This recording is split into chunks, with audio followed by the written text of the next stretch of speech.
So apparently one of the biggest internet controversies right now is about Lego.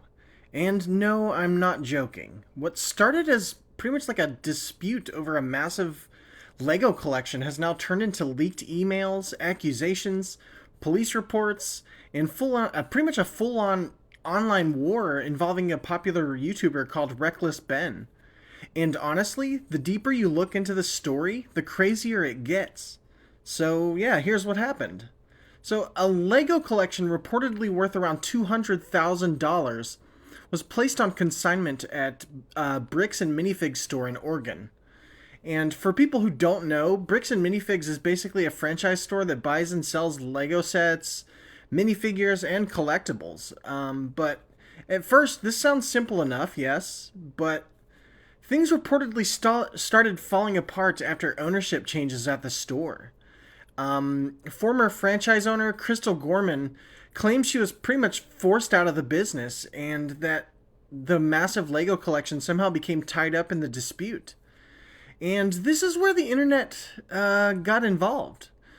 YouTuber Reckless Ben started investigating the situation and uploading videos covering the controversy. And now, if you know Reckless Ben, you already know he doesn't really do calm, quiet investigations, He goes all in.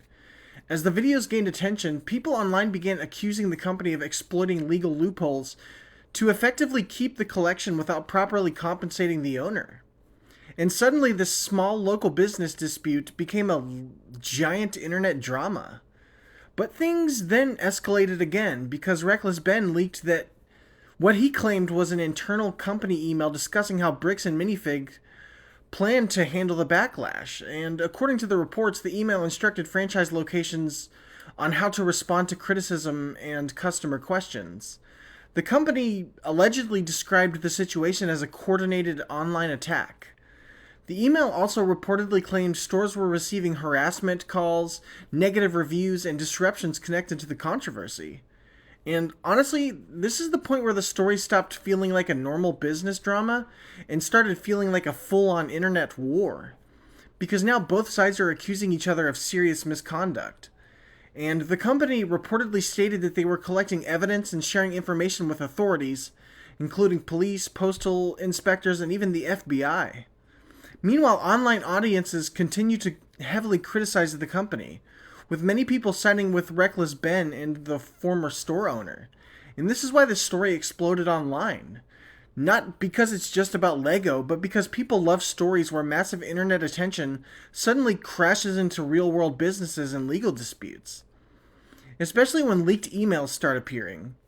The internet absolutely feeds on stories like this. Now, obviously, it's important to say that these are allegations and claims surrounding an ongoing controversy. So, Bricks Minifigs reportedly denies wrongdoing and says the situation has been misrepresented online. But regardless of where the truth fully lands, this entire situation has become a perfect example of how quickly online attention can completely transform a local dispute into a national internet drama. One viral video turns into 10 videos. Then come the reaction channels, then Reddit gets involved, then leaked emails appear. Then suddenly everybody online has an opinion about a Lego store in Oregon. And honestly, that's probably the strangest part about internet culture right now. Literally any situation can become massive content overnight. A random local business dispute can suddenly become one of the biggest trending topics online if the right creator covers it. And that's exactly what happened here. Anyway, let me know what you think about this whole situation because this story somehow keeps getting weirder every single day. But yeah, that's pretty much all I got for this one. I'll see you guys in the next one.